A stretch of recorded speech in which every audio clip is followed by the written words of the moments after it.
7:31, and if you would stand to join us in the Pledge of Allegiance.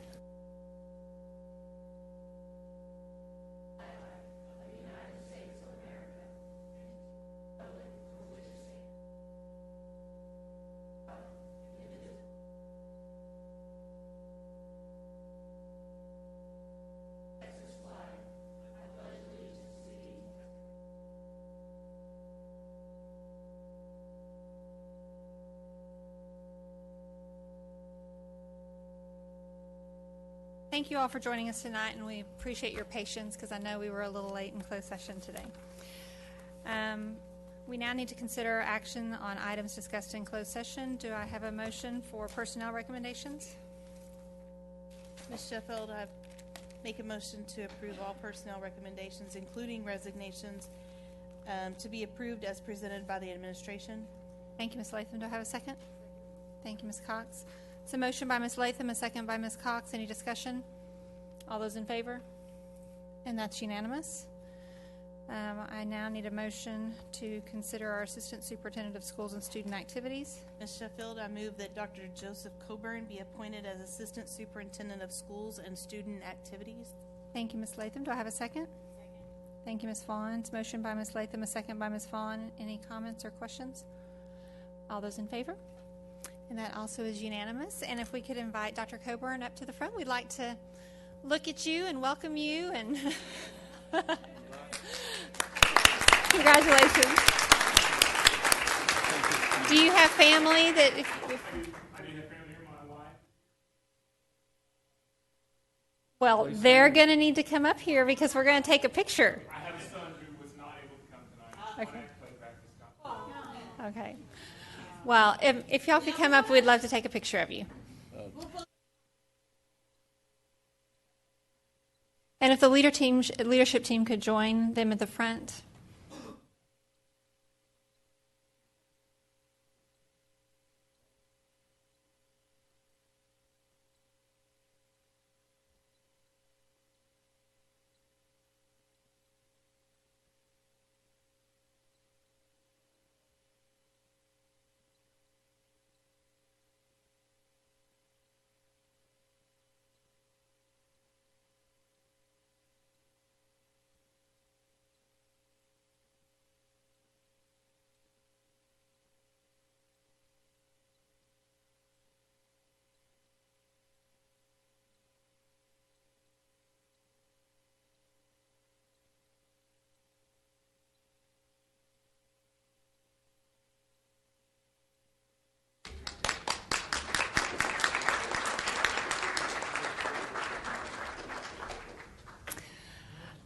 Again, thank you, Dr. Coburn. We look forward to working with you, and we're so excited to have you in our district.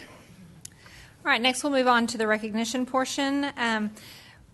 We have I'd just like for the members of the Lewisville Area Chamber of Commerce Leadership Lewisville class, if you could please stand. They've actually been on a tour today in parts of our district, and we got to sit around and enjoy a meal with them this evening and have a little Q&A with our superintendent. And so, anyway, just want to recognize you all and thank you for your time and the service that you provide to Lewisville ISD and through the chamber. So thank you.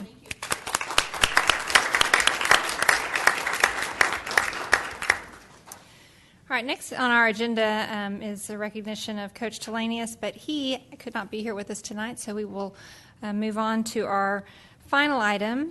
And Mr. Schaeferman, are you going to? Okay.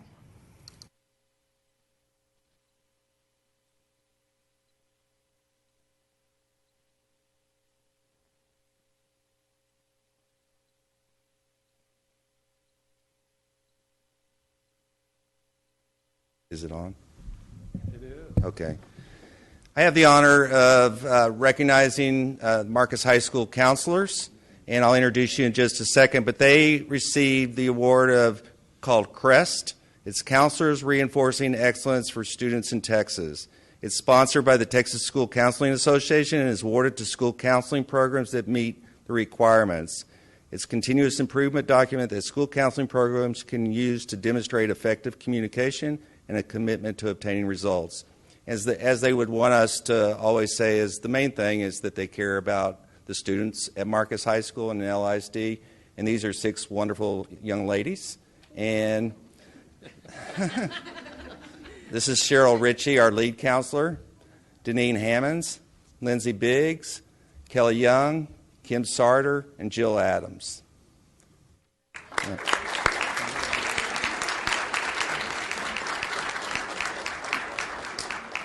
I think they want to take a picture of you.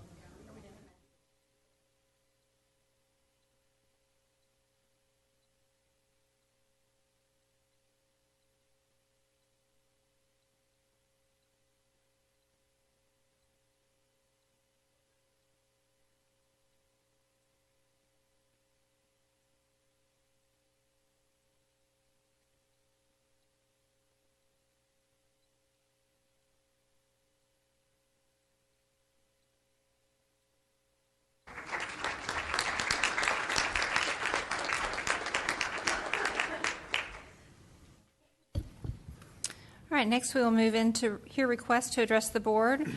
Persons desiring to address the Board of Trustees must fill out a speaker's card prior to the meeting. Tonight we have 2. No presentation shall exceed 3 minutes, and the board cannot deliberate on any subject that is not included on the agenda. So just so you know, when you come to speak, we will listen. We cannot have a conversation with you, but we will be back in contact as our board protocol dictates. So, as we move into that, our first speaker tonight is Mr. Lockridge.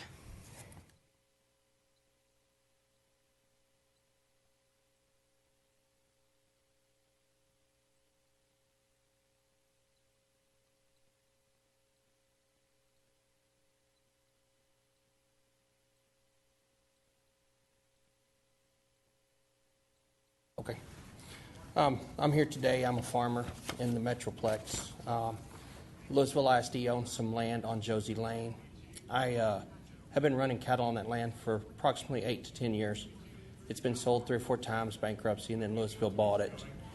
The neighboring person next to the city of Lewisville or ISD took down a fence. Some cattle got out on Josie, got hit. Since then, the school district has asked to vacate the property, saying that I am poaching, I am a liar, I am a forger, and that I don't have a lease. I've produced a lease signed by one of the school representatives. I have talked to numerous people at the school to get them to understand that what has been done is a felony charge. The guy needs to go to jail. The people that are hurt need to be compensated, and I shouldn't be the one to have to do it. Mr. Rogers has refused my phone calls for the last 3 weeks. I've called numerous times, over and over and over again. No return phone calls. I have talked to Scott. Again, will not return my phone calls. It's very upsetting that I have to handle this way, but it's to the point now that these people are coming forward to get their cars fixed, medical bills, and at the same time, the person responsible, Lewisville ISD, will not hold them accountable, and they're trying to push it off on me. I don't think that's right, and I would like to see Lewisville ISD do something about it and at least acknowledge the fact that I didn't forge this lease with anybody and the fact that people are hurt, and Lewisville needs to step up to the plate and make somebody accountable. At the same time, someone in the Lewisville School District took a bribe from a man, and we have proof of it. 7 people can vouch that this man offered a bribe to somebody in the Lewisville ISD, and we want to find out who that is to make this all go the way it's going right now, and it needs to stop today. And all I'm asking today is for Dr. Rogers to stop sending certified letters to the Sheriff's Department trying to get my cattle impounded because they're on y'all's property. The state law requires that if a person removes a fence, and I gave a copy of this to this young lady, and it states right here that no person can remove a fence adjoining to another landowner without 6 months in writing. They didn't give us the 6 months in writing. Therefore, Lewisville should be responsible to go after these people and make them accountable. At the same time, it's a felony charge to knowingly and willingly turn an animal out on a street to injure a bodily harm. So with this being said, I ask that Lewisville step up to the plate, return my phone calls, meet me on the property, have a meeting to see how much it's going to cost to put a fence across your property if you don't want the cows there, and split that cost. Thank you, Mr. Lockridge. Thank We you. appreciate it. All right, next we have Brandon Cox.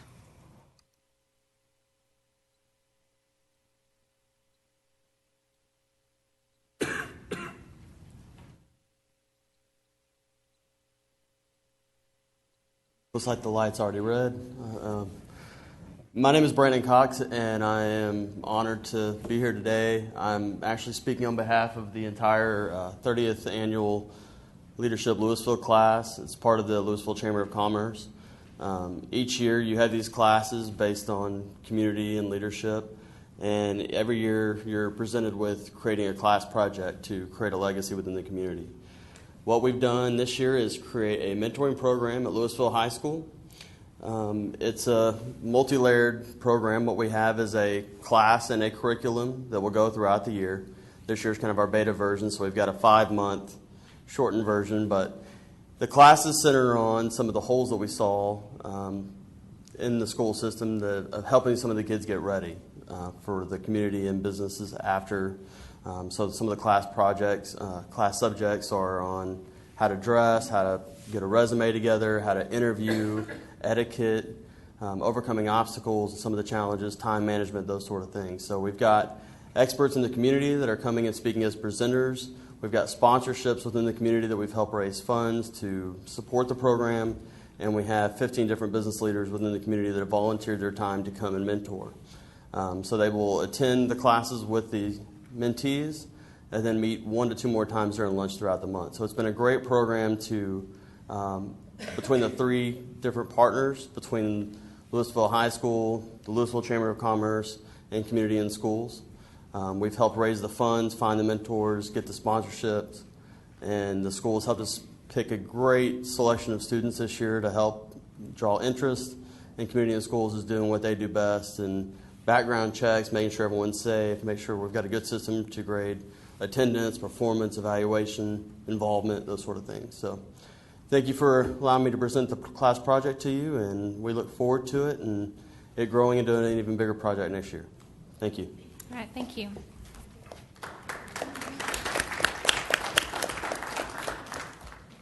All right, next we'll move on to our information items. These items are for information right now, the first item we have is for the Gifted and Talented Task Force update. This one will come back to us over the next 3 months. So, Ms. Rapp? Thank you, Madam President, Dr. Rogers, members of the board. I'm pleased to provide just a quick update about the work of the GT Task Force and working on the comprehensive plan that was recommended by the audit conducted last year by Curriculum Management Systems, Inc. Basically, we have convened a 30-member task force that consists of parents, GT teachers, counselors, campus leaders, central office staff, and they've been working since September. Many of our parents who are on the committee have given up time from their daily lives in order to be a part of this process, and I think that's a huge thing to compliment them on and be appreciative for. Basically, they've been working over these months to create a mission, a vision, beliefs, and broad goals for services for our GT students. And right now we're in the process of conducting focus groups that we're taking their work to, getting feedback. The focus groups consist of parents, administrators, counselors, teachers, and as part of the parent focus group, they're also bringing a student with them. So we're able to get student feedback as well, and that's been a lot of fun. So we'll be excited next month to bring their work before you all. They have one more meeting on the 18th where they get to see all the feedback from the focus groups and make any changes to their work. Thank you, Ms. Rapp. Oh, yes. I just wanted to make a comment. I understand. I want to thank the committee actually for meeting, but maybe in the future, as we're putting task force together, we could consider parents at work, and so those that want to participate at night. I've had a couple of conversations with people that really wanted to participate but couldn't because of their jobs, so they can't meet during a daytime frame. So just want to plant that seed.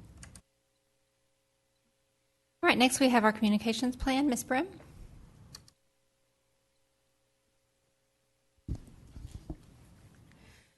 So I want to thank y'all for the opportunity to talk tonight a little bit about our communications plan and just some of the work we've done already this year.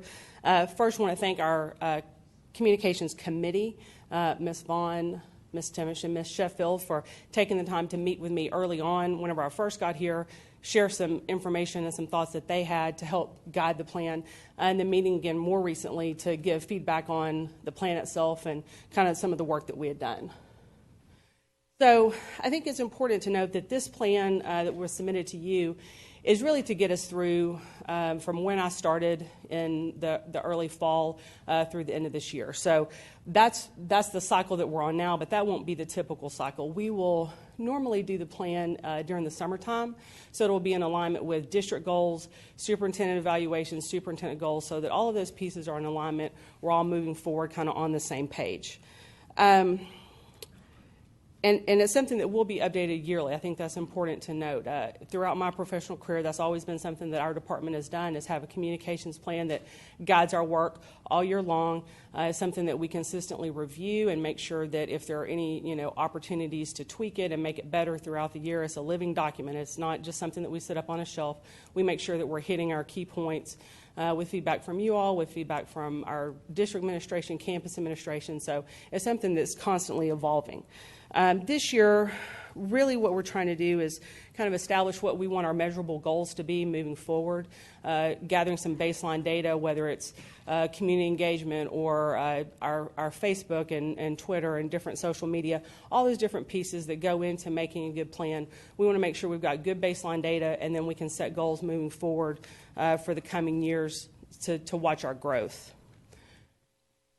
I'm not going to go through the whole plan, but I wanted to hit on a couple of real key areas that we're emphasizing this year within our department. And those key areas were really developed based on feedback from the board committee, taking into consideration the audit findings, the communications audit findings, discussions with district leaders, with campus leaders, with our own departments, different members of different departments, and then just my initial impressions of how things were going, opportunities that I saw for improvement. And really tonight I want to focus on three kind of what I see as critical areas: internal communication, departmental processes on our part inside the communications department, and then equity in the way that our schools are covered, both in our different modes of communication, whether it's the website or social media, and then the way that we pitch those stories to the news media. So far this year, we have had 51 out of our 69 campuses have already been featured in some way on our district website or in the news or on social media, and that's been a very intentional thing on our part. I will tell you that whenever I was interviewed for this position, one of the questions in the interview was, how do you ensure that there's equity across campuses and how they're featured? So immediately I thought, wow, that may actually be an important thing that I want to hit the ground running and really get on immediately. So that was something that we talked with the team about. How can we ensure that every campus has an opportunity to be featured, that we're really highlighting all the great things that are going on? We've got 53,000 kids. We've got more than 6,000 employees. And what we say about ourselves is that we've got limitless opportunities. Well, then to me, that means that there are limitless stories for us to tell. And so we really have tried to be proactive with reaching out to our campuses. Instead of waiting for stories to come into us, we've been proactively out there talking to campus folks, maintaining the relationships that we already have, building new relationships, and really kind of explaining to them the kind of stories that we want to see. It's great whenever we have awards or whenever we've got events that are coming up. But for me, in my mind, the reason that someone wins the award, that's the story. And so whenever we have someone who's nationally recognized, well, that award is great. But at the end of the day, how is that teacher impacting our kids? And I think that's what our parents really want to hear about. So we kind of changed our philosophy about the way that we were telling those stories, the way that we were seeking out opportunities to highlight our different schools. And one of it's very simple and basic, but really I depend on the communication coordinators to come up with their own plan of how they're going to do that. But for the most part, what they did was create a calendar. that just lined out, okay, this week, these are the campuses I'm featuring. The next week, these are the campuses I'm featuring. That enables us to let the campuses know when their week is coming up. It gives them an opportunity to think about what they want us to feature. But it really ensures, on paper, we can go back and look and see and verify that we have had those opportunities for all our campuses to be featured. As you would imagine, the high schools get a lot of features because there are more kids or more activities or just more things going on. But we want to ensure that every single campus is featured on our district website and that we highlight them at least once throughout the year. And, as I said, this date is through the end of January, so we're already at 51 out of 69, which is about 75% of our campuses have already been featured. And I'll tell you that highlighting all those campuses for me is not a goal. It's just an expectation. It's something that we will do every year. Every campus will get the chance to shine on our website and through the different social media. Another thing that we really focused on was making sure that we had some internal communication process in place. And, a lot of these things were already happening, but they weren't necessarily written down. And so no one could really articulate what the expectations were or how we went about some of those things. So that's one thing that we're already working on, is kind of putting on paper, this is how the information flows, this is what the expectation is within our own department, but then also reaching out to other departments to provide them that service. So, if we've got a technology communication that goes out, we want to work hand in hand with our technology department to make sure that as the people who would be receiving that internal communication, it makes sense to us. Because, sometimes, I'll talk about this later, but you get information from departments that aren't necessarily in your wheelhouse of knowledge, and you have no idea what they say. So that's one thing that we're trying to work with the different departments to make sure that we provide that service to them. We want to also make sure that our communication loop, if there's information that's going outside to an external audience, we want our internal folks to know about that first. So if there's a big decision that's coming down the pike, or if there are things that we're considering at the board level or at the district administration level, or even information that's just going to be communicated to parents about iPads and changes with technology, we want to make sure that our internal stakeholders know that first, because we understand that, for a parent, their real contact at the campus level is that teacher. It's that principal. So if we aren't informing our internal people about what's going on, we're missing out on a huge opportunity to communicate broadly and consistently with all those parents. So that's kind of one of the loops that we're trying to get in place. Make sure our principals know what's going on first, make sure then campus staff knows what's going on, district staff knows what's going on, and then we communicate it broadly, to all our different stakeholder groups. And another piece of that for me is that it helps make sure that everybody's putting out the same message. There's no ambiguity on that. If you hear from us, this is what we're saying, and then we go out and say it, our staff members can help repeat that same message, and we get some consistency with the messaging for the district. Also along the lines of internal communication, Dr. Rogers is sending out monthly updates. Sometimes it's an email, sometimes it's a video, and I think that that's helping people feel involved and engaged with him. And I think that's a big piece for most people. They like to feel like they know the superintendent, that he's, people recognize that the superintendent is the leader of the district, but at the end of the day, he's just another employee like everyone else. And I think that that's a really important line for Dr. Rogers to walk. And I think that's something that he does really successfully because he has that credibility with the community and with the staff. So we're really trying to leverage, that relationship that he has throughout the district and make sure that people feel like they're a part of things. Another part of our internal communication is kind of putting on paper, as I said before, some of our internal process with our department. And I just want to give you a couple examples of that. Whenever we're dealing with a crisis communication, and that could be something like a campus is being shut down because there's a water issue or a fire alarm has been pulled or something along those lines. The campus staff they've got enough to deal with on the campus that they don't need to take on the communication piece. That's really a service that we should provide for them. So this is just to give you an idea of internally, these are kind of the steps that we follow to help provide support for that campus principal. We make sure that the information is posted to the website, we post it to social media, we send out SkyAlert, emails, phone calls, and then if we need to, we make a statement to the media. But that's kind of the process that we use internally it was already happening, but I just felt like it was important to put that on paper so that, again, there's no ambiguity. Everyone understands kind of what the expectations are for our internal role in that crisis communication.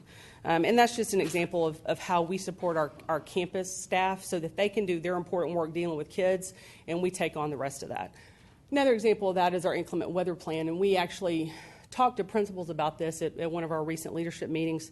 It really takes the variability out of the message when it all comes from our department. We had principals who would send out phone calls to their staff, and so their staff may be getting 4 phone calls from the district because they have 2 kids at 2 different campuses and they get a district call. And so there was a lot of communication, but it wasn't necessarily effective communication. So as we kind of looked at opportunities to improve that, what we worked through with principals and got their feedback that they felt like it was a positive thing is that we'll send out all the communication. It's one phone call. It goes out to all students and all staff. We do the posting on the web. We post it on all of the campus websites. We post it on all of the campus social media. So that's something that's happening simultaneously within our own department. Everybody has responsibility. Everybody knows what that responsibility is. And we make sure that we take care of all of that. So again, the campus principals have other things that they need to be dealing with, making sure their campus is in good shape if we've got an inclement weather issue. So there's just another piece, and I can assure you they were all too happy to not have to deal with that piece moving forward. Another thing that we ask them to do, though, is again, just to ensure that consistent communication, instead of sending out their own messages on social media, we just ask that they retweet our information or share our Facebook information so that they're pushing people back to the district level communication.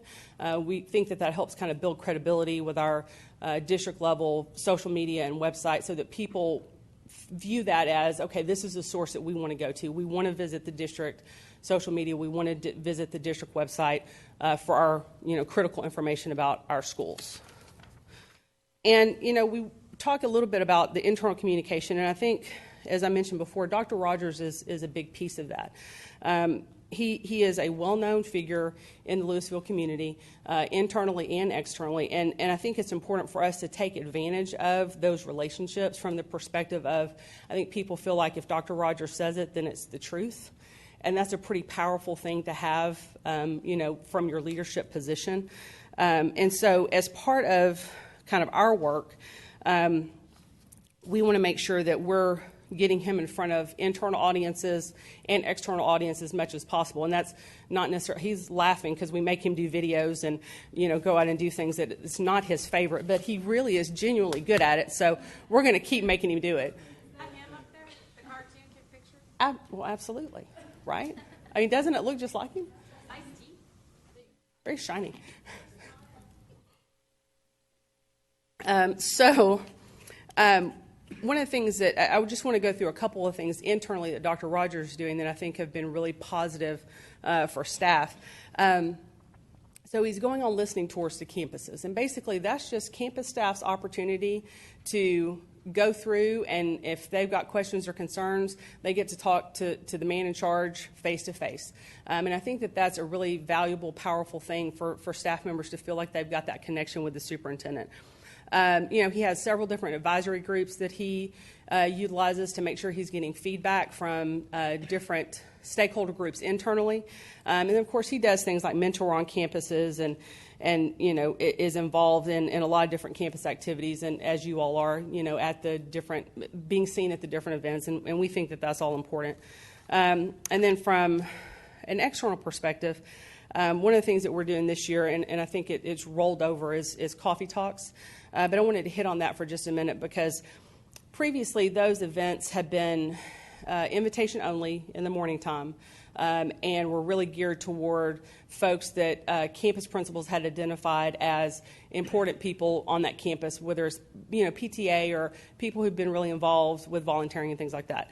And I think it's a super valuable thing for us to do. But I felt like we could take it one step further, and so we scheduled 3 evening meetings in each of the zones so that we could have people, if they have to work and they're not able to come during the day, we wanted them to have the availability to come to the meetings as well. And to even take that one step further, we provided childcare and some snacks for people as well. So our goal there was just to remove any barrier that we possibly could to let parents and community members be involved and engage one-on-one with the superintendent. And so far, I think we've had pretty good turnout for those coffee talks, and we'll continue to refine that process and see how we can get more people involved moving forward. We are also having 2 Spanish meetings we're providing translation services for our Spanish-speaking community. My previous district had a much higher percentage of Spanish speakers, and so for me that was immediately something that I saw that I felt like we needed to reach out to that part of our community, make them feel welcome in our schools, and again, just provide any opportunity to remove barriers from parents who want to be involved. I think sometimes we have the perception that some parents don't want to be involved, and I don't think that's true. I think most parents do want to be involved. It's just a logistics issue of not being able to to get up to the school at the time where we're having meetings. So those are just a few things that, from an external perspective, we're leveraging Dr. Rogers' reputation to the benefit of the district. And then finally, I want to talk a little bit about social media. And social media for us is a blessing and a curse. It is fast communication. It's instant. Everybody's on it.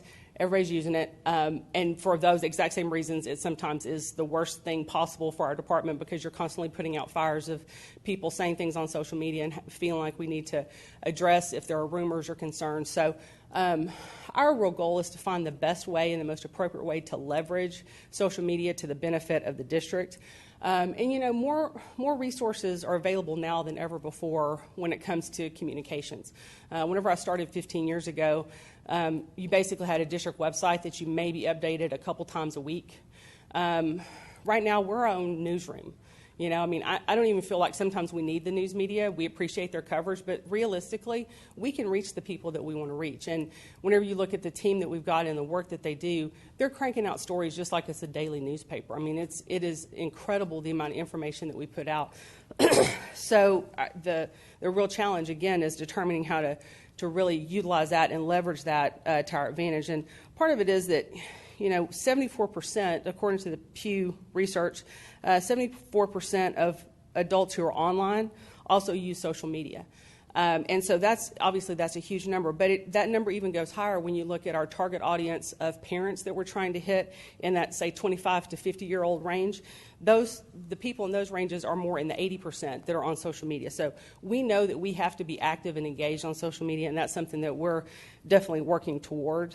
I do want to point out all of our campuses have Facebook, Twitter. They have the different social media networks, but they are responsible for those social networks. That we do the district level Facebook and Twitter, but every campus has somebody on their physical campus that does the campus information. So I just want to make sure that we're all on the same page about that. We do try to supplement those. If we post a story on the web that relates to that campus, we'll go ahead and post on their social networks. But for the most part, when you see those campus posts, that's a campus staff member doing that. So as I said, all our campuses have Facebook. The district has Facebook. Some departments have Facebook. And it's something that we have set internal goals for kind of growing in that area. Just in the last couple of years, we've seen tremendous growth in the reach of our posts, the people who see it, the people who share it. For next year, or by the end of this year, we hope that we increase our followers on Facebook up to about 15,000. Is that right? Right now, we're at about 12,800, so we hope to get up to about 15,000 by the end of the year. We hope to increase our engagement and kind of developing a process to do that and strategies to do that. And one of those includes developing a posting schedule so that we are kind of on point with when we post things, why it's posted, the type of things that we post. And then on Twitter, same thing with our Facebook. Every campus has a Twitter page, Twitter feed, and already this year we've increased, just in half of a year, we've increased by 2.5 times what we did the entire year last year. So that's something we've really kicked up the coverage on Twitter. And again, we've established kind of internal goals. We hope to have 35,000 followers by May. And we want to begin verifying our campus Twitter accounts. The district account is verified, and verified just means that Twitter has established that you are who you say you are, and that you're, authentically, this is Lewisville ISD. So we hope to start doing that for our campus sites as well. And then Instagram that's kind of one of the emerging social networks. A lot of the kids are on Instagram, or Insta, as they say, as the young folks say. And so we have seen tremendous growth over just, again, the first part of this year. We've, more than 9 times what we did last year just in the first half of this year. And again, we're trying, the goal is to get more followers. And then in this one specifically, we want to really create a unique Instagram personality who represents who we are, what we believe, and what really makes Lewisville stand apart from other school districts. So that's our goal. And then just to kind of wrap it up, we really believe that we serve 3 critical functions for our district. And the first thing is that we're storytellers. That's what we do by trade. That's what our passion is to tell stories. And whenever you walk the halls of our schools, you meet these charming, charismatic kids who have great stories to tell, and you meet these passionate teachers who are truly making a difference in the lives of our students. Again, 53,000 kids, 6,000 employees. Every single day there's something magical happening in our schools. And I really believe that that's true. For me, it's a very personal thing. I am the daughter of a teacher. My entire family are educators, and I think I probably would have been kicked out of my family had I not got into education in some way. But for us, it's a very personal thing. We want to tell those stories. We want to highlight all the great things that are going on. It really is, we just consider it a privilege to get to know those staff members and those kids who are representing our campuses, who are representing our community, and who are really doing some amazing things. Second thing is that we view ourselves as translators. And I'm not just talking about from like English to Spanish. I mean, we try to translate things that like Lori Rapp would say, that I have to sit in a meeting and I like pull out a dictionary because I'm like, I don't have any idea what that just meant. We're surrounded by just the smartest people I've ever been around. And sometimes, I think an important part of our job is to take this high-level information and distill it down to a few bite-sized pieces that our internal staff can understand and that our parents can understand. I mean, you all have joined into the school district, education ease from the parent perspective, and sometimes it's confusing. Sometimes all the acronyms and the different things that people say, you get confused. So from, as a non-educator, I sit in those meetings and I have that look on my face too, like I have no idea what that means. But then I get with Lori and she's really good at explaining it to me. And then we try to explain it to, to our other stakeholders. And so for us, we feel like that's a service that we provide to our other departments. We want to make sure that when they've got important information to communicate, they're able to get it out to their target audiences and really get across what people need to know. And finally, I think really the most important thing that we do is we view ourselves as advocates. We are all proud products of Texas Public Schools. We believe in the work that we're doing in Lewisville ISD. And whether that's communicating internally with parents, with community members, with legislators, we want to shout from the mountaintops about the good work that's going on in Lewisville ISD. And honestly, I don't think there are enough mountaintops. I think we could hit all the mountaintops and still need more, because there are just so many wonderful things happening in our schools every day, and it really is a privilege to tell those stories. So just to close, I did want to introduce the staff. And I got to tell you, one of the most appealing things about coming to Lewisville for me, I did my research on who I'd be working with, and beyond just Dr. Rogers and Dr. Brockman and the other leadership staff, but these guys have a tremendous reputation in our professional organization, TSPRA, and it's well earned because they are tremendously talented. And I can't really even look at them because they're going to laugh at me, because I try to compliment them, but y'all know me, I'm also a little bit snarky. So, but it's genuinely heartfelt. They're tremendously talented, and they are dedicated to the work. They're dedicated to each other. I think this is one of the most supportive departments that I've ever been a part of, where everybody just wants the group to be successful and the district to be successful. No one cares who gets the credit. And I just think that's a really powerful thing.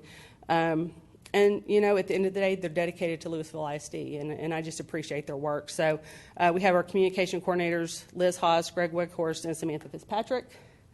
Our creative services team, Nick Rooney, Leanne Bandy, Greg Davis, and Savannah Pyron.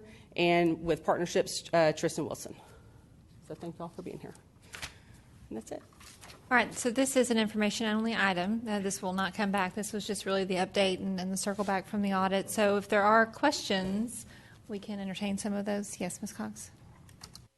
I have two questions. One, thank you for the presentation, great presentation, and thank you to the staff. I think you guys do an amazing job, so I appreciate all that you do to help promote our schools and get the good word out in the news.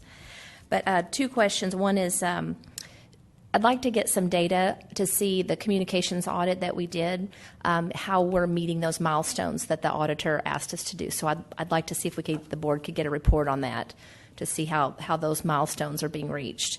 And then the second thing is more about the new website, to see how it's working, or we have any issues, how that's been performing. You know, I think anytime you migrate content over and you're using a completely new platform, you're going to have some hiccups. I think most of that has been on the back end. I don't think that the front-facing site has had many problems. We're still discovering areas where, okay, we need to add content there, or, you know, we want to expand kind of the reach of these pages. But as far as the performance of the site, I think we've been happy with it. I don't think we've really had any out-of-the-ordinary downtime. Typically, SchoolWires does communicate with us ahead of time if they're expecting an outage so that we can put information out. But for the most part, I think we're happy with it. You know, anytime you use a content management system as opposed to having your own website in-house where you've got webmasters who can do everything under the sun, I think that's potentially one source of frustration for us, just that we can't code something in and make it look the way that we want to. You're locked into that template. But that's more of a communications person thing, that we want it to look the way we want it to look on that day. But as far as performance, I mean, Nick can disagree with me, but don't. But yeah, I think it's been fine. And if y'all have had any issues, please for sure let us know. Anything else? Mr. Miller? I have 7 items, and I'll make them quick. One is, so I am a little surprised that this is an information item. When we had an audit, paid money, we had a workshop, and so there's kind of an interpretation of the results. And so I guess it reinforces why I want to raise these issues. So one is, I'm just a big believer in simplicity. That's a lot of stuff. It's a lot of great stuff, Ms. Brim. But I just immediately start going, that's a lot of stuff. So, you know, think simplicity. I think employees should never be communicated with through social media. That there are communications venues that should be restricted, and it's more effective. That's my opinion, because those messages that go through social media can get distributed. On partners, I know you guys in the report that you sent us talked about partners, and my thought here is that the campuses, there's a lot to learn from the campuses if they lead and you guide. So, for example, you know, Rotary at Marcus High School, we give out awards every month to Marcus students. And I've never called Liz about it because I didn't think about doing it. But, you know, it's probably a type of thing where you probably want to be involved in that. And so maybe a poll again on partners. We did that before, but kind of looking at, are we engaging the right partners? And partnering to me off based on some discussions we've had recently as a board, and Dr. Rogers, are people first that are invested already in doing things in our district. They would clearly be a partner, and then those that we want to draw in. I'm a big believer in what's been done, right? Efficacy. So I think there are some things that have been done, some things to be done, and you know, perhaps some things I'd like to talk to Dr. Rogers about. I think I mentioned social media. I do like the videos of Dr. Rogers. But one of the things that I would ask that we try to gauge is, invariably a teacher will say, well, this, that, or the other thing, and I'll say, didn't you see his video? Because at the end of the video it says, as always, my door is always open, or you know, something like that. And we need to make sure when those big pushes get pushed out on communications, that the campus leaders are making sure that they're read, or department leaders and that type of thing, that there's an reinforcement that you are obligated as an employee to listen to that. You know, don't blame us if you don't get the communication. So I'm looking for a feedback loop there. I mentioned that. So I just learned that we had an app and I tried to pull it up, and it doesn't work. But that, I think, would be a great thing for people to go to. So now we're making parents go to apps, or kids go to apps for communications across the district. So if we want to send them to a place where they can get quick information. As a board member, the one thing I would ask is that I find out a lot of things because I see it on social media or I see it on the website. Like, oh my gosh, I didn't know that those 69 teachers, we had 69 teachers that we recognized, one in each campus. Those types of things, I just think that, you know, kind of an accelerated way of communicating with us as a board, almost as if we're employees as well, so we're not having to go out and find it. I think that would be helpful. And I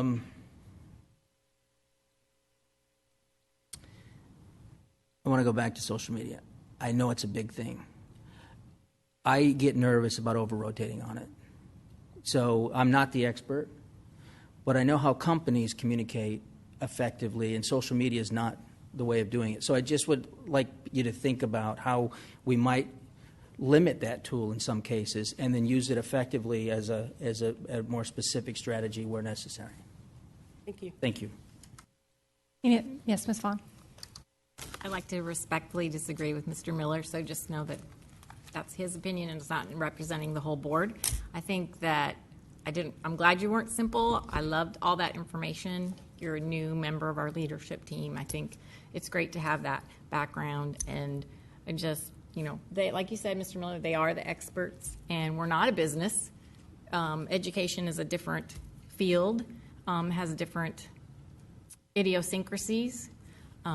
Obviously, every department in this district, there's something that they can work on, and I know that you would never say that there aren't things that you can work on. So I love the information, so thank you very much. Ms. Hassett. I have a question on something that Ms. Timish and I have been communicating with Dr. Brockman often on the data collection part of data development and collection. You have elected officials, and I love that part as we're trying to develop more relationships, build more relationship, especially with the ones that are creating negative images about public education. I like that we're collecting the data collection part of it, but maybe could we possibly intersperse this into the media or campus so we're pushing out information and not just collecting the data to those individuals as well. What? Yeah, are you talking about specifically legislative items to? No, public information, trying to communicate more with the officials, just like we would with the media relations or with the community partnerships, or any communicating with the elected officials can fall into a lot of those different categories as well. Right. So we had, I don't know that we've done it. We did it with Dr. Waddell, where he sent a Letter. update to our elected officials. We've done one. We've done and one. we're planning on doing that kind of on a quarterly basis, just hitting some of the highlights about what's going on in the district. And then obviously as we get more into whatever our legislative advocacy points are, that'll be something that we're really hitting home with those legislators.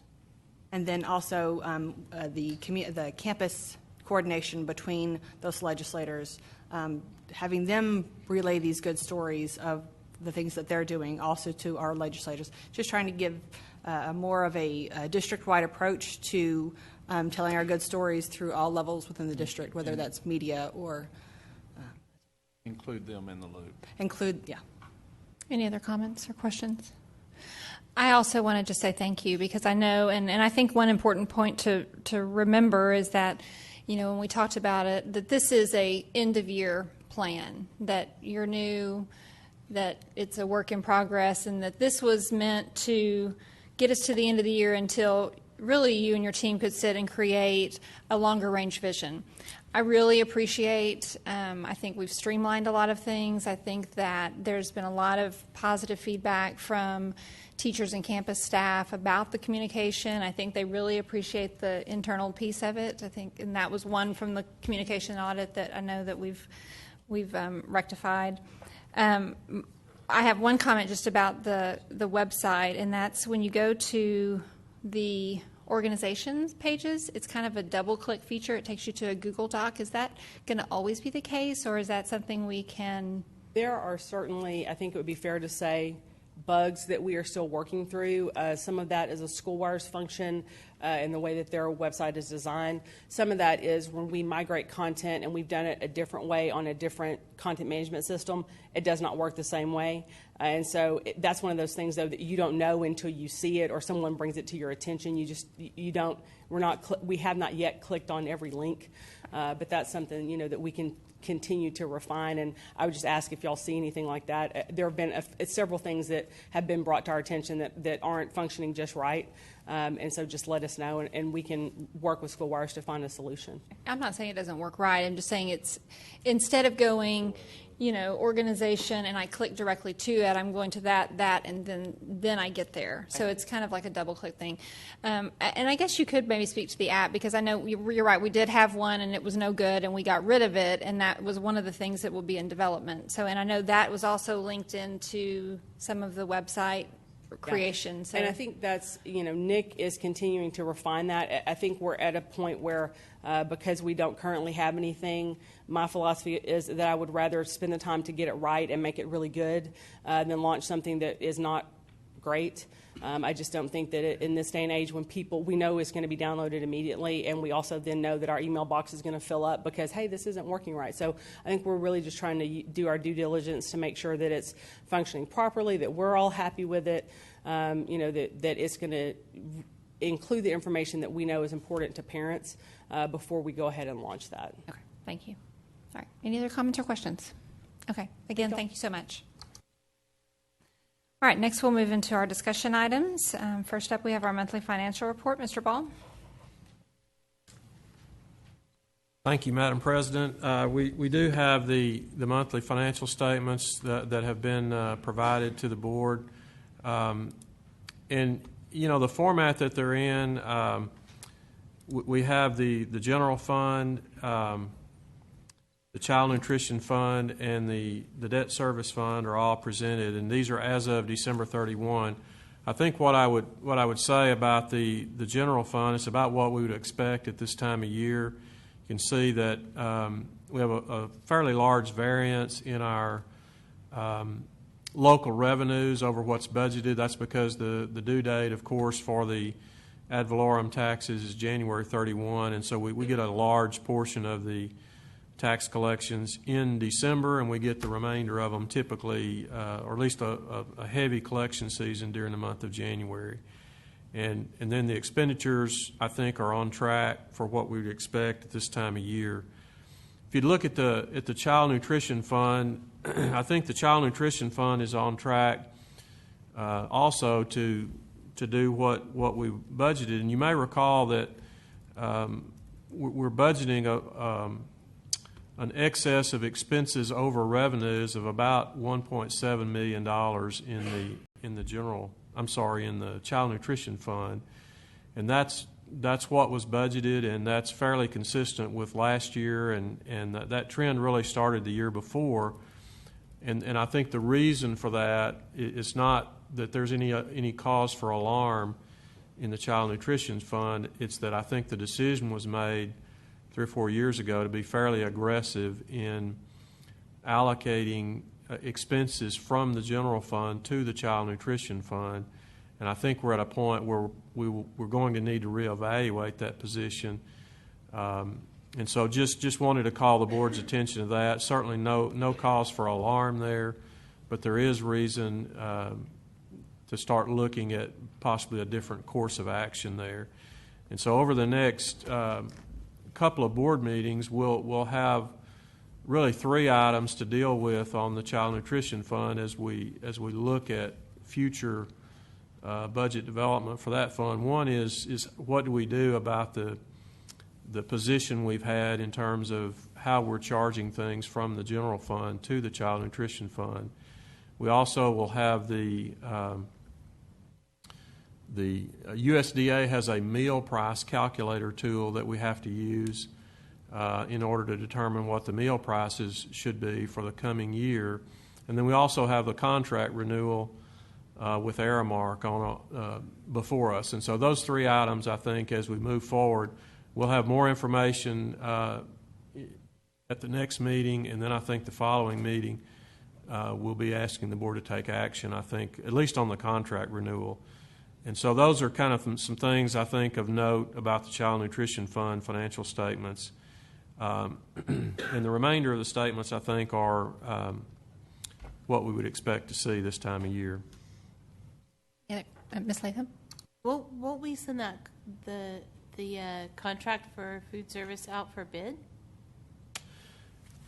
No, we are in, I believe this is year 2 or 3 of a 4 or 5 year deal. And That's so nice to know. Okay.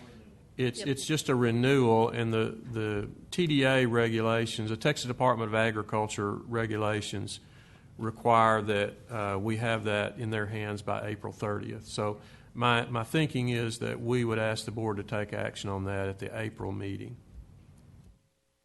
Any other comments or questions? Okay, thank you, Mr. Ball. Next on our item, or on our agenda, is Local Policy Group B, Audit and Update. Dr. Brockman? Good evening, and I'm going to invite you to take a trip back to the 80s with me again tonight.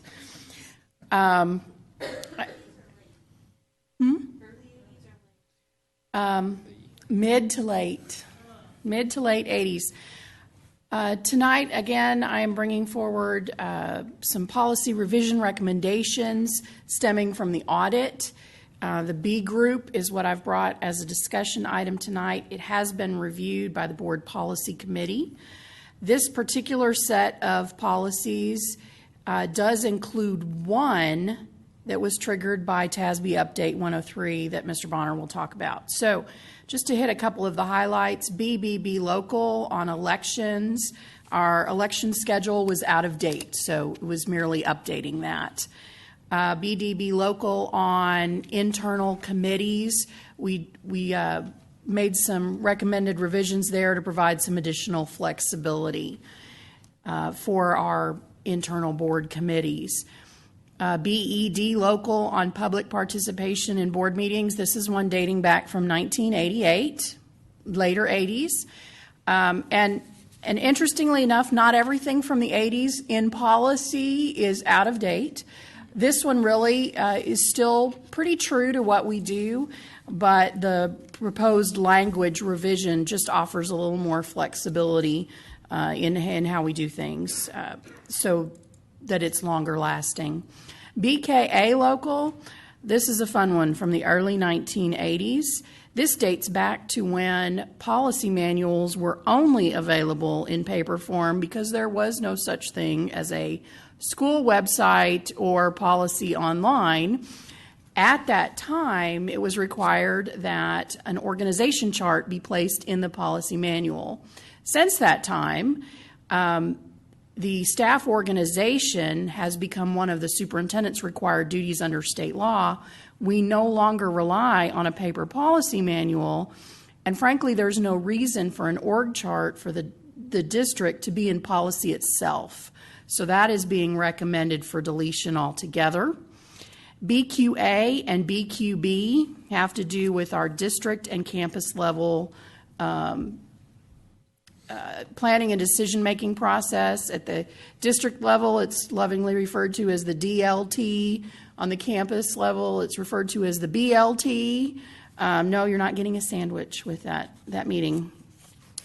But needed to update. We were missing some critical components that are required due to legal policy on how people are selected for those committees, as well as some other pieces. Also changing the name of the district level committee from Curriculum Council to District Leadership Team. So really just some cleanup there that we need to do to be more aligned with what's expected through legal policy and statute, and more reflective of what we need to actually be doing.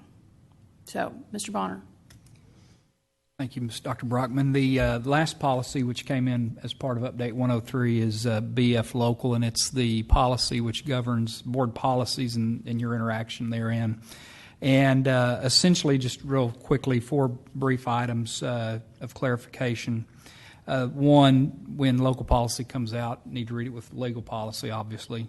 Second item, it identifies you all as trustees and board members, and those terms will be used synonymously. Additionally, it cites that when new laws are passed, they are in effect as of the effective date. And then lastly, it identifies the location of the sole printed copy of the board policy, which will be somewhere in central office. Right now, I think it is in Dr. Brockman's office. And we're going to add an addendum that gives like the address of central administration, like we talked about. Yes, we're going to add either on the website in the frequently asked questions about all things policy, or as an exhibit. We haven't landed exactly where, kind of a resource on where different departments are. And, you know, if you're looking for the paper policy manual, here's the building it would be in. Yes. I know this went before the policy committee. Are there any comments from that committee, from those committee members? I'm just excited that they're finally doing this. It is very tedious, very painful, but it was really outdated. Okay. Any other comments or questions? No. Yes, Ms. Cox. Just a quick clarification on the standing committees and special committees. Are these committees that we're appointing people to serve on that, or are these committees we are serving on? And then when does the reporting take place? Because it says each standing committee shall present to the board as a whole reports to the committee meetings. These are the committees that you are serving on. So currently our board internal committees would be curriculum and programs, audit, technology, all of those. It does probably need to be addressed in board operating procedures and when those committees will report out. And that's one thing we did discuss when we reauthorize our board operating procedures. We're going to kind of look at how we do committees and clarify the roles of that, and so that maybe can be one of those things we discuss. Okay, anything else?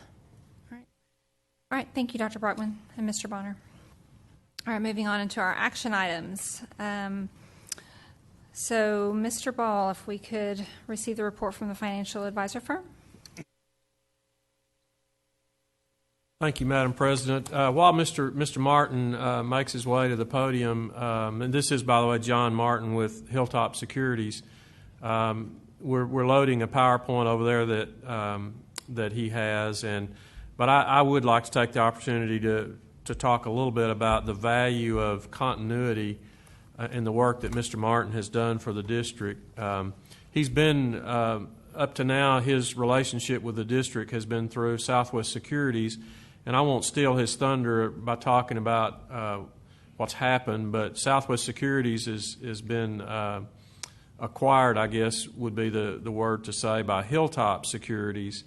And so Mr. Martin is going to tell the board about that and provide an update. But I do want to take the opportunity to point out the great shape that the district's debt portfolio is in, and I think in some part due to the work that Mr. Martin has done. We pointed out in the narrative to the recommendation here that the district's debt is on a very short repayment cycle. In fact, if you look at the audit, the comprehensive annual financial report for the most recent fiscal year, you'll see that the bond portfolio is scheduled to be paid off in the year 2030. That's 14 years from now. And yet, many other districts finance their debt over 25 to 30 years.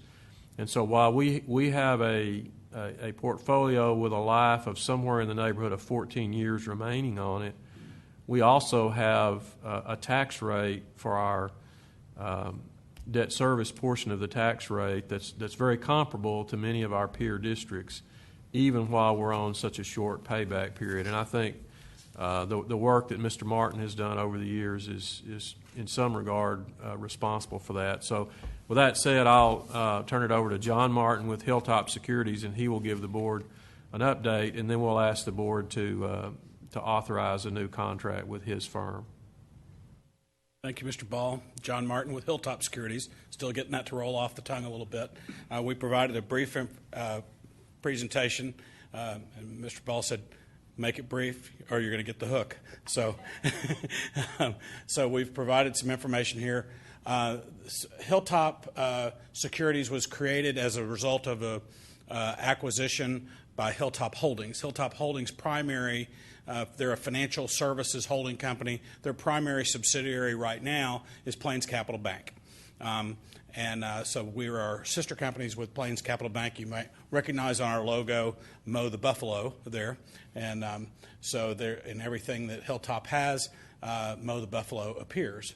So Hilltop Securities, Hilltop Holdings acquired SWS Group, my former company, Southwest Securities, and they had already been part of Plains Capital Bank as a result of their Plains Capital Bank acquisition of our largest competitor, First Southwest Company. So First Southwest Company and Southwest Securities merges, and they become Hilltop Securities. So we're one big happy family now. So and a very big happy family. So the some stats there are shown there. The merger is just recently completed, January 22nd. The two firms, over 100 years combined experience, over 1,000 employees. We're located in 20 states. You can see there in the lower right-hand corner where our offices are located. The primary business lines continue to be just like they have been. We are focused on the fixed income securities markets, such as shows capital markets, public finance, which is what my gig is, and working with and doing financial advisory work primarily for schools and cities here in Texas. It shows there that we're continuing leader of public finance there. We average 28 deals per week, whether we're financial advisor or underwriter. And the nice thing about it is the brokerage part of it, because we're a large brokerage, and then we've combined with First Southwest, who's more on the advisory side, where Southwest Securities is more on the sales side. So you combine the resources together, and it is a much better platform for our clients. So the resources are much better there. The senior management there, past chairman of the Municipal Securities Rulemaking Board. Again, lots of knowledge there with market and insights. We get reports all the time in terms of interest rates continuing to drive towards zero is what they tend to look at these days. Shows you a little bit again about our core business, other areas.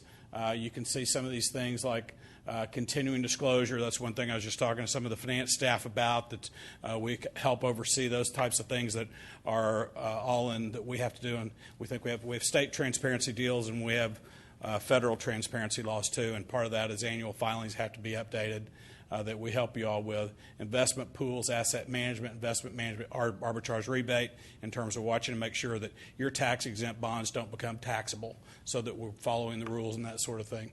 So lots of folks doing lots of different things available to you. Shows you our rankings for financial advisor, the combined firms, now Hilltop Securities, over the last few years, 5,100 financial advisory deals. That's nationwide. Just let's narrow it down to what you're most interested in, and that's Texas schools. Over that same period of time, 819 transactions, financial advisor, our next closest competitor with 189. So that is our primary, you all are our primary focus in Texas. As you can see there, we're an advocate for Texas schools. We are greatly involved in making certain that we try not to get harmed, or you all get harmed in the ability to finance your capital improvements. Other pieces of legislation that might have ties to that could come in terms of building requirements and things like that. We closely monitor what's going on in Austin, and have testified on many occasions on behalf of Texas schools. And those are a few examples there. Also very much involved in other foundations and your communities that you all are active in, like Equity Center and TASA, TASBO, and those types of things. We support the organizations that support you. Our firm has been a long-time supporter of the LISD Foundation, Education Foundation. Around here, we're also with the College of Education up the street at UNT. We have a scholarship there for superintendent certification programs. We're continuing to do that. This firm I'm really excited about, because they're very philanthropic, and That's really important, I think, to all of us to give back. And one thing that we just implemented was providing days off for our employees for volunteer, paid days. So that's pretty cool. And to encourage people to take some time off, get involved in their communities and that sort of thing. So I'm happy to answer any questions. Was that short enough, Mr. Ball? Yes, sir. Good. Okay, so before we open it for questions, I just want to clarify, because I believe this is correct. The reason we're here is because the name changed. So the contract is not different, correct, Mr. Ball? There's no change to the contract except for the name. Is that correct? Well, that's not exactly correct. By coincidence, in the normal course of business, the contract with Southwest Securities had expired. It was a 5-year contract.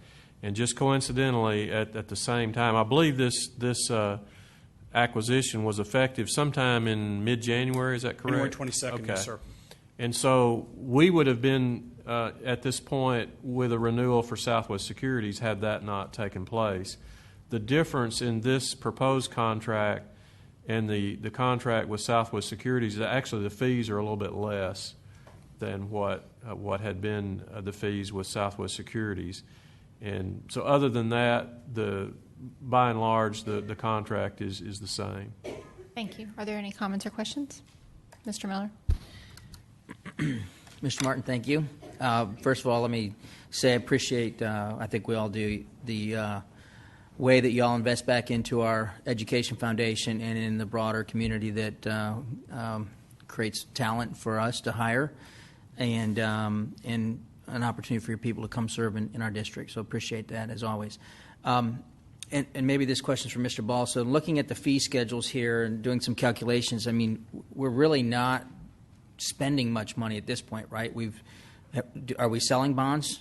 We don't. That's a great question, Mr. Miller. We actually don't spend any money until we have a bond sale, and so one of the things that will be also coming up in the next 2 to 3 months is, if you recall the discussion we had back at budget time in late summer.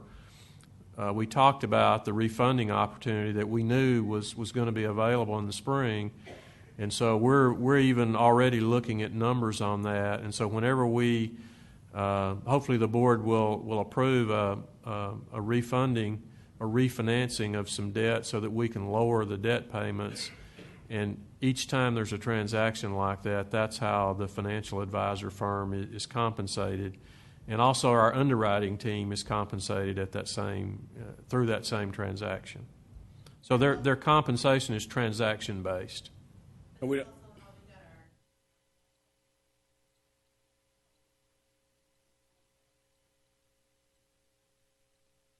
Yeah, we've had been on an annual refinancing, and a lot of the stuff that we've been able to do is tied in from the old 2008 authorization that we don't have any more of, but we were able to, when we had new money, to combine that with some refinancing and to really get more bang for our buck and keep that tax rate and keep the length of maturity where we wouldn't have to extend. It's worked out great. I mean, and you all have had, the timing has been good. Some of it's been just a really good financial advisor, but a lot of it has been very good time. Very good timing, in terms of the interest rates have been right. You all have had, bump in values or vice versa. Those types of things have been, there's a little luck involved too. So, and we've had great credit ratings. The times that AA plus and everybody loves high quality when people get concerned about where the economy's going and so forth. AA plus underlying with AAA PSF those are sweet bonds for people. So. Okay, thank you. Do you have a question, Ms. Cox? Or you? No, one more. So when we do the calculation on the refunding, so let's say we're going to refinance $25 million. So we'd spend about $60,000, $70,000 plus the refunding, the analytics fees we have to pay for. Is it just in my mind? Those are the two things we have to add up if we're going to refinance $25 million. There's more than that. That's the Hilltop Securities. That's the financial advisory services fee. You have bond attorneys that they work for a fee as well. You have our rating agencies like Standard & Poor's and Fitch. The Attorney General has a fee. There's some various filing fees and so forth. So that just really covers our services. So it's not a turnkey contract. I want to make sure that we're clear with that. Mr. Miller, if I could add to that the great answer that Mr. Martin has given, what we would hope the board would do is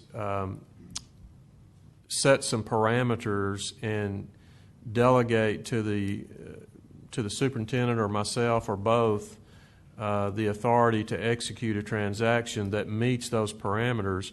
And what Mr. Martin and others will do is calculate the net present value savings of all of the savings that could be attributed to a refinancing after all the expenses, and then we'll ask the board for authority to execute a transaction if it's within those guidelines. And the reason for that is because of the 72-hour public meetings notice that we have to grant in order to call a board meeting. We can't respond to the market in a case where we have to wait for a board meeting. So we'll be asking for a parameter authorization to have what's called a parameter sale. And the calculations that they will give us at that time will be after considering all of those expenses. Okay. Well, I think we've done that before, right? Yes, sir. Yeah, Absolutely. so I just, for me, when we do this, I'd like to ask a few more questions to make sure I understand what a refinancing is, because it's not free, clearly, and there are a lot of things that you mentioned there that just would like to have a better understanding of what those are. Yeah, there's lots of fees. Absolutely. I mean, there's lots of vendors involved and professionals and that sort of thing. You know, in the case of a lot of these refundings, we also, through what we do through authorization of the staff, is we have Grant Thornton that verifies all our numbers, so that we have a double check there to make sure that what's set up in the escrow is absolutely sufficient, so we don't come back and say, oops, you know, we didn't sell enough bonds to be able to refund those off. So it's there's lots of checks and balances that go into these things, and you know, nobody works for free. Ms. Cox, you had a question? Yeah. More. That's true. Mr. Martin, thank you for your presentation, but just more for a clarification, with a new company, I would presume that we would still receive the same level of services that we received through Southwest through the new corporation, if not better. I think they'll be better, Ms. Cox. Thanks for asking. I think we've got a lot more resources available to you now. Are there any other questions? Okay, then I'd like to entertain a motion. Ms. Sheffield, I move to approve the contract with Hilltop Securities. Is that right? Ooh, I almost messed up. Hilltop Securities to be the financial advisor for LISD. Thank you, Ms. Latham. Do I have a second? Ms. Cox? It's a motion by Ms. Latham, a second by Ms. Cox. Any other comments? All those in favor? And that's unanimous. All right, moving on to our second item, to consider the appointment of an independent financial auditor firm. Mr. Ball? Thank you, Madam President. This item is somewhat similar in that, again, just in the normal course of business, it was time to do a request for qualifications for an independent financial auditor for the district. We did that. Really, the issue, we only had one respondent firm, and that's our incumbent firm, which is Whitley Penn. And we've attached to all of our documentation the efforts that were made to contact multiple firms to get other requests for qualifications. That said, I think by all accounts we've been very pleased with the work that the firm of Whitley Penn has done. They really are experts in doing public school district audits in Texas, and they do great work, and they're very well respected in the financial community. And also, they have, of course, the process is very similar to the architect process that you may recall. We have to do a request for qualifications, evaluate those, and then we talk fees. And so that's kind of what we did. And the fees that are being proposed are actually less than what they've billed us for the previous year. And then over the 5-year period, there are some cost of living increases built into that, but it's it's our recommendation that the board approve Whitley Penn as auditors. We did have the opportunity, and thank Ms. Cox and Ms. Latham for serving on our Audit and Finance Committee. We did review this with them prior to this meeting, so it's our recommendation that the board approve Whitley Penn and as the district's auditors. Thank you. Are there any comments? I would like Miller? Mr. Ball, I would like to ask about the fee schedule. So that did jump out at me. It's not big money, but it's money. So what caused the schedule to go down from 72,000 to 69,000, stay at 69,000, and start? I understand kind of CPI, but why did they drop the price for us? I think, Mr. Miller, that's a great question, and I think that is a tribute really to the work that Ms. Buck and Ms. Maniscalco do and their staffs in our finance and budget departments. You know, when you're an independent auditor, the way they measure their fees is by the time that they have to spend on the work. And because the staff that we have does such a great job of having all the information in order, the comprehensive annual financial report, the CAFR, as you may hear it referred to, our folks do all that for them, and they truly do audit it as opposed to preparing it for us. And so I think they've recognized that we have a great staff, and because of that, they have to spend a little less time in order to do all the things that they're required to do in an independent audit of a school district. Any other comments or questions? Okay. I'd like to entertain a motion.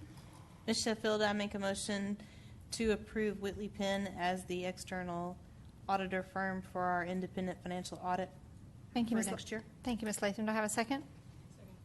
Thank you, Ms. Hassett. It's a motion by Ms. Latham, a second by Ms. Hassett. All those in favor? That's unanimous. Moving on to our next item is the consider appointment of a construction manager at risk. Mr. Ball? Thank you, Madam President. This is the item to appoint a construction manager at risk strictly for the 2016 summer renovation projects. We did do a request for proposals on that.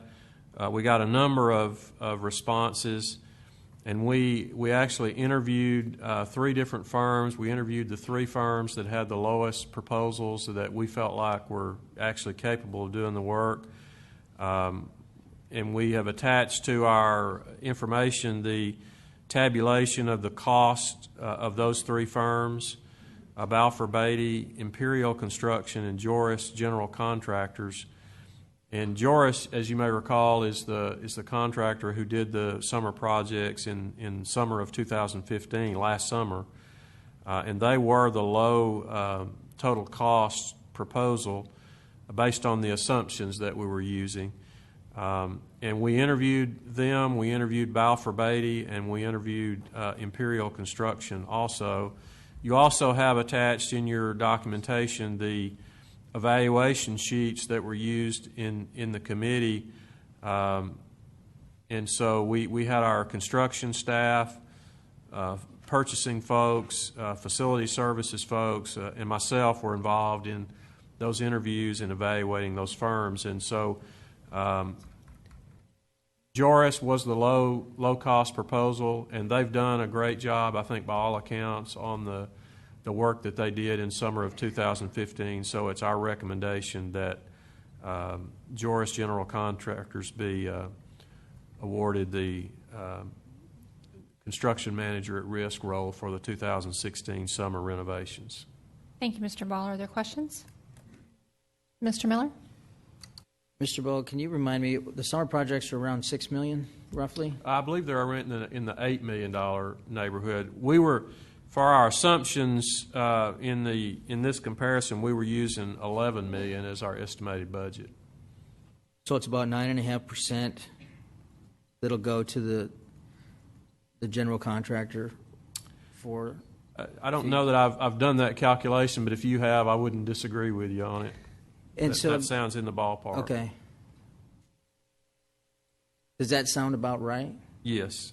I mean, just in general, you'd pay 9 to 10% in fees. You pay a flat fee, and then there are actually I don't know that I would characterize the general conditions as a fee.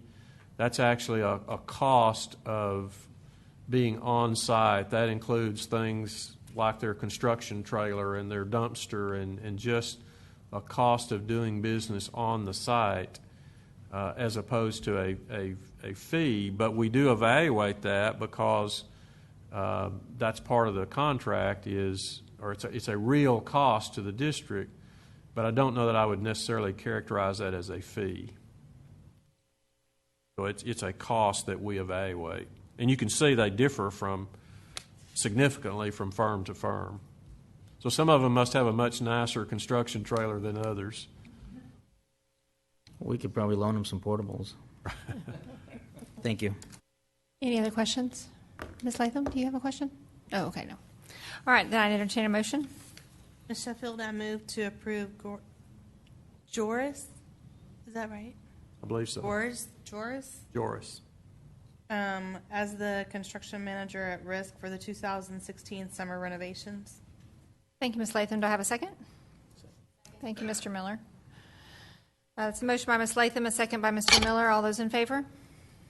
That's unanimous. All right. Well, Mr. Ball, you get to take a break.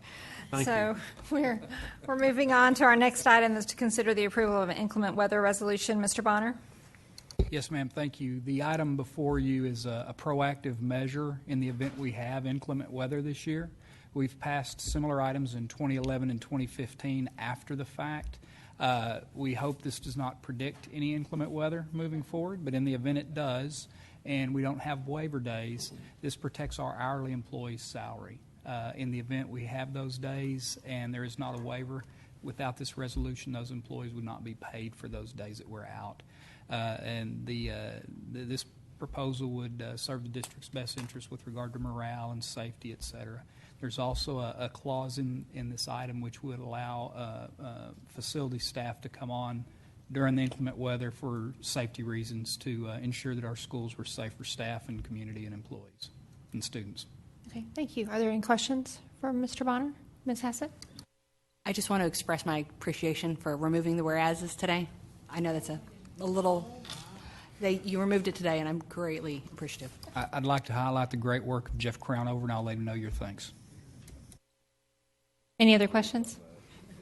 Okay, I'd like to entertain a motion. I move to approve the inclement weather resolution as presented by Mr. Bonner. Thank you, Ms. Latham. Do I have a second? Thank you, Ms. Hassett. It's a motion by Ms. Latham, a second by Ms. Hassett. All those in favor? And that's unanimous. Moving on to our next item, to consider the approval of an order calling the 2016 Board of Trustees election. Dr. Rogers? Thank you, Ms. Sheffield. We need to call an order for an election, and so we are asking, of course, we have 3 places up, place 3, place 4, and place 5 of our Board of Trustees, and so we'd like to ask that you call an election for May 7th of 2016 to fill those places on the LISD board. Thank you. Are there any questions for Dr. Rogers? Okay.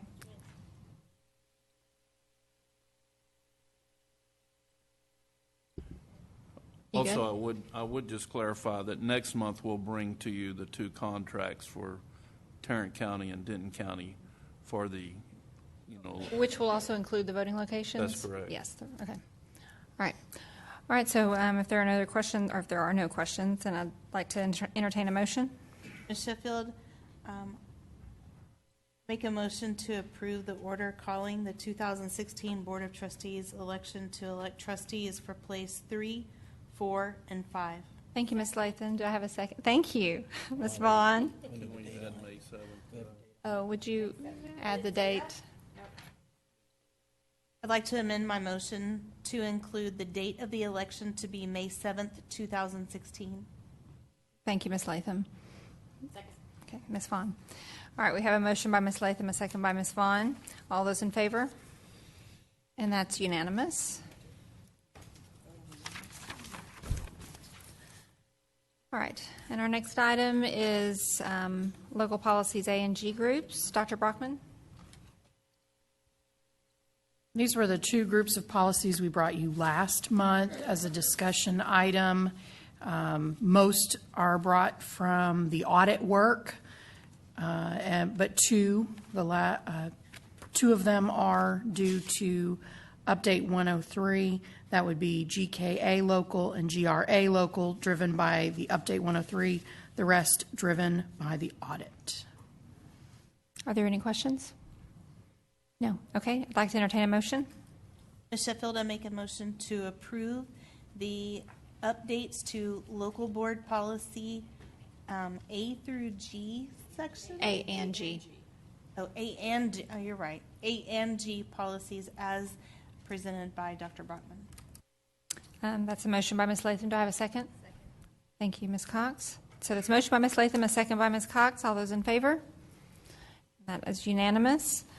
Moving into consent, are there any items we need to pull? Yes. Ms. Hassett? 2C4. 2C4.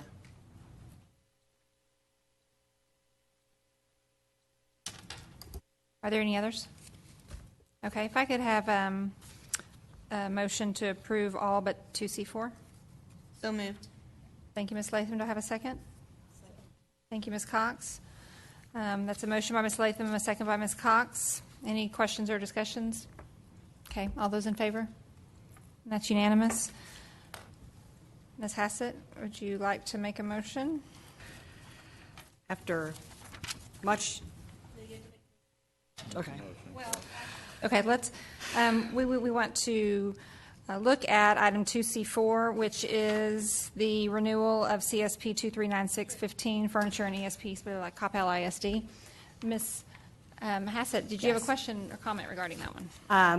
I have a comment on the expense of the item. Almost $500,000 on furniture throughout the district in a budget year that is very tight.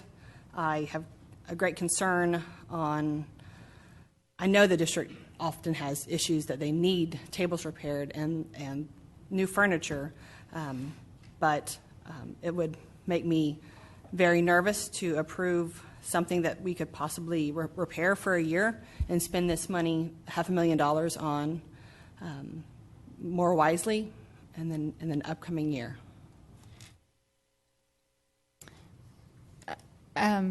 So let me just clarify this before, if Mr. Ball wants to weigh in. These items, and this one in particular, is not necessarily for furniture that is a planned purchase at this point. It's a vendor. It's so that if the campus needs to make a purchase, if they have a chair break, so that the item might not necessarily be spent in total. It's that we Co-op. we have that the vendor Right. In a co-op so that it's cheaper.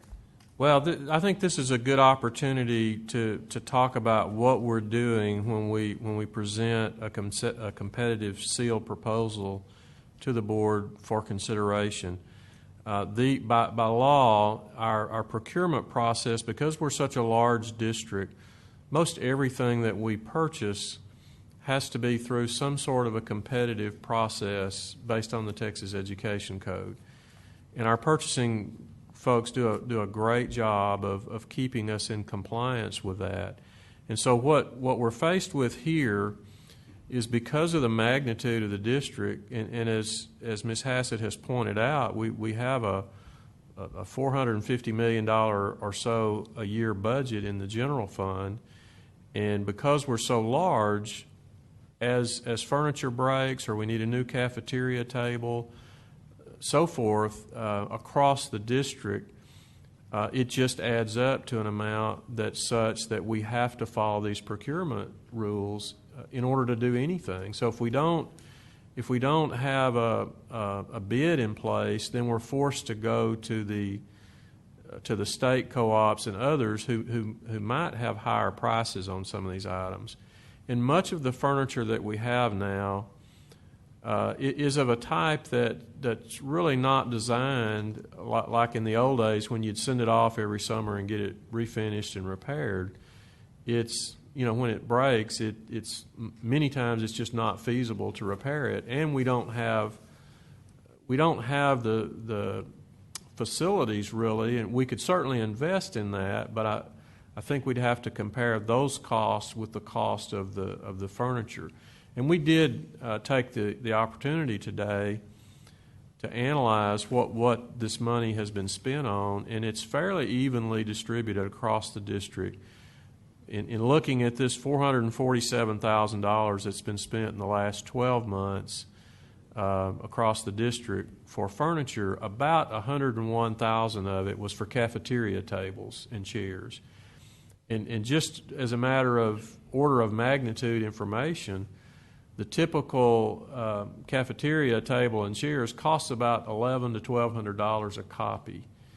And so you can see that it doesn't take long to extrapolate out to a six-figure number, given the fact that we've got 53,000 students every day that go to a cafeteria somewhere, and those cafeterias get used heavily. They get folded up and unfolded a couple of times each day, and so they really do have a hard life, I guess, for a table. And then beyond the cafeteria tables, what we saw is as we looked at the departments and campuses, we saw somewhere in the, I'd say, $10,000 to $12,000, maybe $13,000 range on average for the secondary campuses. And then the rest of it was a much smaller amount on average that was spent at the elementary campuses. So while by anybody's measure, $450,000 is a lot of money, this is a big district. And so I don't think it's an exorbitant amount to think that one of our 6A high schools would spend $12,000, $13,000 a year to replace broken furniture on their campus, given what furniture costs, or that in a district this size that's got 53,000 students every day serving lunch, that we'd need to replace some cafeteria tables. So that's kind of where the money's gone, and we don't really necessarily have anything in mind that we've got specifics. It's just that's what it costs every year to keep our furniture in the kind of condition to provide the learning environment for the students that meets our community expectations. Yes, Ms. Hassett. My other concern is that, yes, we are in a co-op, but we actually did spend close to this amount of money within the last 12 months. And my concern is that this isn't just to replace broken. It could be the campuses could use them for new purchases on completely new things that they might need. And I'm not saying they won't need them, but I'm fearful that we're not sending a message to the campuses how tight our budget is becoming if we don't start tightening the budget a little more. That's all.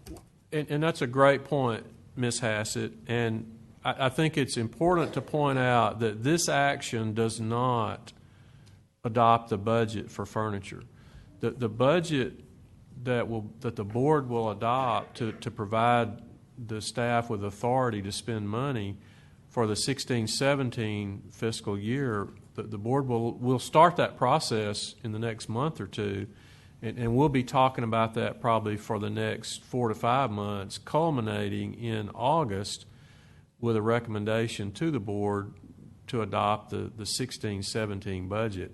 What this action does is authorize these dozen or so vendors that are listed there that responded to our this is not a co-op, this is our own competitive sealed proposals combined with, I believe, one that Capel did through the EPCNT that we are the fiscal agent for, at least up until the next month or so. And so the biggest part of this is our own competitive seal proposal, and we do feel like these vendors bring the best value. Now, this doesn't put us in a position where we have to spend anything with these vendors. It just establishes and continues the relationship so that if we do find ourselves in a spot where we've got to purchase a cafeteria table or two, we have a vendor through which we could do that. Thank you, Mr. Wall. Right. Mr. Miller. I appreciate Ms. Hassett bringing these up. I had a couple that I was going to pull, although they were smaller items. But I wanted to make a few comments. And as Ms. Vaughn said, I don't speak for the board, I speak for myself, as does the rest of the board. But I will say that at this time of year, it's very popular to say we're running out of money. But yet our practice is we tend to inflate the fund balance. So I would just ask that we consider, if the items are going to come to us in this fashion and you are going to spend money, that it's clear, right? Versus a kind of some of the other ones that were on the, I think in that CDAT 1, CDAT 2, whatever, were items that we were approving a vendor list. But if we have concerns that we're tight on money, we need to have a workshop. If that's a common view of the board, we need to have a workshop and understand what's happening, because that's not how I read the financials right now. And so while I would always caution, and I think I'm as judicious on the budget as anybody, for us to really scrutinize every dollar, I'm just not sure we're at that point. And so there's no, unlike the summer projects where we had some concerns about how they came about, I think that the amount of money here, if there's another way to do it, just like we looked at some of us questioned the paint provider for the lockers and that type of thing. I know that probably drives you all crazy that we get to that level, but we should, to Ms. Hassett's point, we should be doing that. I'm just not sure the budget is that restrictive yet, and if it is, and I'm missing something, then I'd love to have that discussion with Dr. Rogers and Mr. Ball separately. Well, that is a great observation, and part of the issue that we contend with is one of timing, because as I said, because of the size of our district, we have some of these bids coming up every month, because if we had them all to coincide with our fiscal year, the workload of the purchasing department would be all compressed into about a 2-month time period. And so over the years, they have staggered those out. So we're bringing these to the board each month. But what we're really doing here is doing the best job that we know how to do to try to have a competitive process that brings the best value to the district, understanding the fact that we have that our board policy is that everything, every expenditure over $20,000 has to have board approval. And so we bring those things to the board each month. But the budget process, which is really our authority to spend the money, is done once a year in August. And so it probably looks like, if you're a trustee, that we're bringing this at a time that's not consistent with the budgeting process, but it's really set up that way more to manage the workload as well as bring the best value to the district. Because really, I don't know that what time of year we would bring the competitive seal proposal for furniture. Would the district get any better value if we brought it in August versus February? I don't know, but so we do these things on a 12-month rotating cycle, so that we're constantly looking at relationships with our vendors each month, and then on an ongoing basis we are looking. I think that's what the board hires us to do, is look at where we're spending our money and making sure that we're bringing the best value to the district. And in looking at today, I spent a fair amount of time this afternoon looking at the furniture costs, and as I looked at it, as I've already said, the biggest item was cafeteria tables, and I do know those are $1,200 a copy, and then looking at the other expenditures, it was seemingly very reasonable amounts for campuses that could easily sometimes have 400,000 to 500,000 square feet of space that has to be furnished, and much of that furniture getting hard use and needing some replacement each year. Thank you. Are there any other questions? Okay, I'd like to entertain a motion on that item.